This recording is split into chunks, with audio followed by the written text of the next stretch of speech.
2.5 लाख सुरक्षा बल लगाए गए। कल्पना कीजिए, अमेरिका ईरान से लड़ने के लिए 50,000 सैनिकों का इस्तेमाल करता है और भारत की मोदी जी की सरकार ममता बनर्जी से लड़ने के लिए 2.5 लाख सैनिकों का इस्तेमाल करती है।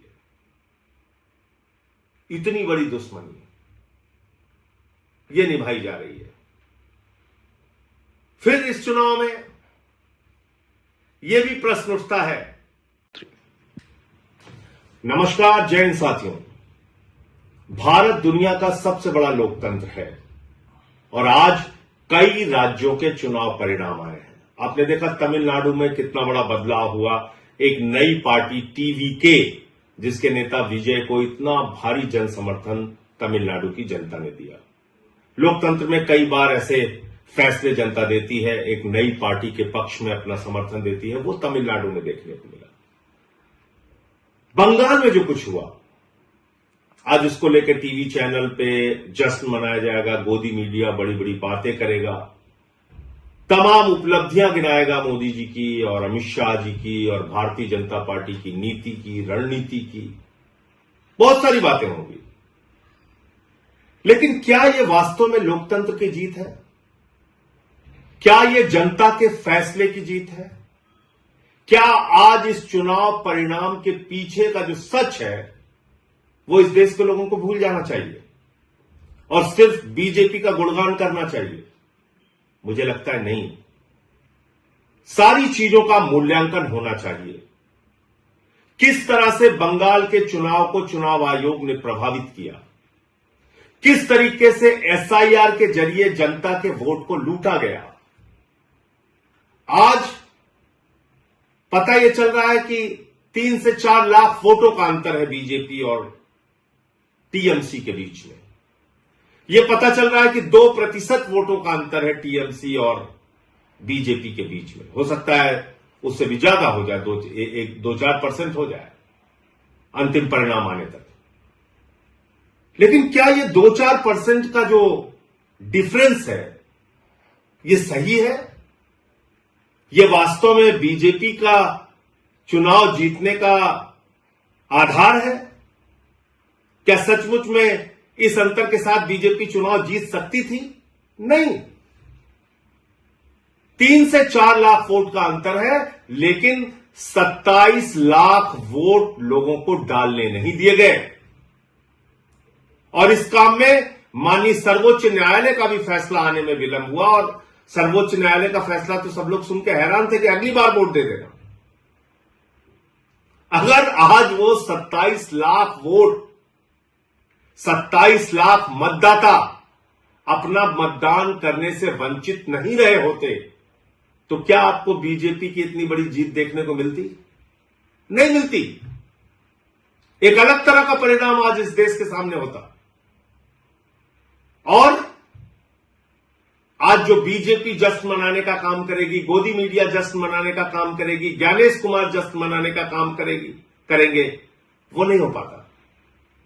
लेकिन दुर्भाग्य से एसआईआर के जरिए लाखों मतदाता, 27 लाख मतदाताओं को वोट के अधिकार से वंचित कर दिया गया।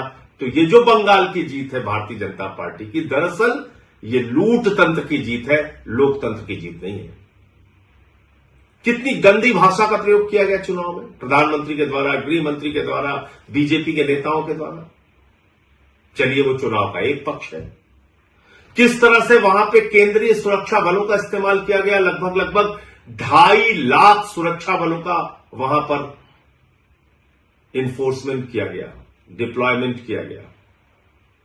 2.5 लाख सुरक्षा बल लगाए गए। कल्पना कीजिए, अमेरिका ईरान से लड़ने के लिए 50,000 सैनिकों का इस्तेमाल करता है और भारत की मोदी जी की सरकार ममता बनर्जी से लड़ने के लिए 2.5 लाख सैनिकों का इस्तेमाल करती है। इतनी बड़ी दुश्मनी यह निभाई जा रही है। फिर इस चुनाव में यह भी प्रश्न उठता है कि किस तरह से विपक्ष के जो नेता थे, कांग्रेस पार्टी जो थी, राहुल गांधी जो थे, वो जाके वहां पे ममता बनर्जी को ही टारगेट कर रहे थे। 3 से 4% वोट उन लोगों ने भी काटा।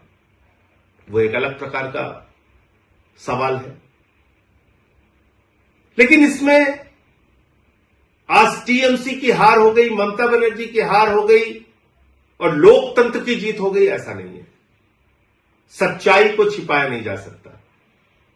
ये एसआईआर के घपले की जीत है, ये ज्ञानेश कुमार के घोटाले की जीत है, ये मोदी अमित शाह के द्वारा केंद्रीय सुरक्षा बलों के बेजा इस्तेमाल की जीत है, ये मोदी अमित शाह के इशारे पर चुनाव आयोग एजेंट बन के बीजेपी का जिस तरह से काम कर रहा था और वहां पर सरकारी अधिकारी, चाहे चीफ सेक्रेटरी हो, डीजीपी हो, तमाम जिलों के अधिकारी हो, एसपी हो, डीएम हो, जिस तरह से उनको हटाया गया, ये उसकी जीत है, ये लोकतंत्र की जीत नहीं है। इसके अलावा भी दूसरी बात है, जनता से भी कई प्रश्न हैं। अब जैसे दिल्ली का चुनाव हुआ, दिल्ली के चुनाव में आम आदमी पार्टी ने जो वादे किए पूरा किया, उससे ज्यादा काम करके दिखाया।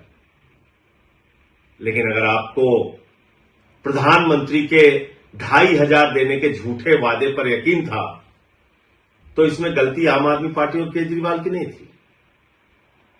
आज अगर बंगाल के चुनाव में, पंजाब के चुनाव में या दूसरे राज्यों के चुनाव में भारतीय जनता पार्टी जाती है, झूठे वादे करती है, उत्तर प्रदेश के चुनाव में, और उसका मूल्यांकन किए बगैर अगर आप उसको वोट करते हैं, तो इसमें उन पार्टियों की गलती नहीं है। हमको भी अपने बारे में सोचना पड़ेगा। पंजाब में हमारी सरकार ने जो वादा किया उससे ज्यादा काम किया, दिल्ली में हमने जो वादा किया उससे ज्यादा काम किया, लेकिन मोदी जी झालमुड़ी खा के चुनाव जीत रहे हैं, झूठे वादे करके चुनाव जीत रहे, कह रहे 3,000 रुपए देंगे। दिल्ली में महिलाओं को 2,500 नहीं दिया, बंगाल में जाके कह रहे 3,000 रुपए देंगे। उनकी नफरत की राजनीति पे अगर आपको गुस्सा नहीं आता, अगर 993 रुपए सिलेंडर का दाम बढ़ जाता है उस पर गुस्सा नहीं आता, चुनाव ठीक खत्म होता है उसके तुरंत बाद, और हम लोग कह रहे थे कि निश्चित रूप से गैस के दाम बढ़ेंगे, 261 रुपए 5 किलो के सिलेंडर का दाम बढ़ गया, अब पेट्रोल डीजल के भी दाम बढ़ेंगे। लेकिन अगर इन सब बातों से जनता को कोई फर्क नहीं पड़ता, तो भारतीय जनता पार्टी को क्यों फर्क पड़ेगा? मोदी अमित शाह को क्यों फर्क पड़ेगा? वो तो अपना ये लूट तंत्र का खेल चलाएंगे और जैसे चाहेंगे देश में महंगाई बढ़ाएंगे, जैसे चाहेंगे पूंजीपतियों को बढ़ावा देंगे, जैसे चाहेंगे सरकारी तंत्र का दुरुपयोग करेंगे, जो उन्होंने बंगाल में किया। ईडी का दुरुपयोग किया, सीबीआई का दुरुपयोग किया, चुनाव आयोग का दुरुपयोग किया, हजारों करोड़ रुपए पानी की तरह बहाए, अधिकारियों की ट्रांसफर पोस्टिंग सस्पेंशन किया, 2.5 लाख वहां पे केंद्रीय सुरक्षा बल लगाए, चुनाव का माहौल बिगाड़ा, जो कुछ भी वो कर सकते थे उन्होंने किया, और बंगाल में बीजेपी आज चुनाव जीत गई।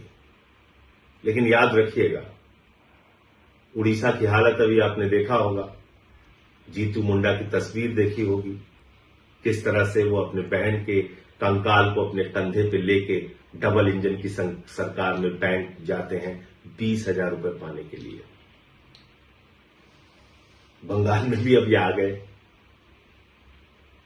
जो नफरत की राजनीति पूरे देश में बीजेपी कर रही है, अब उसकी शुरुआत बंगाल में भी होगी। बिहार में भी इन्होंने नीतीश कुमार जी को हटा दिया, वहां सम्राट चौधरी आ गए, वहां भी अब वही सब खेल होगा।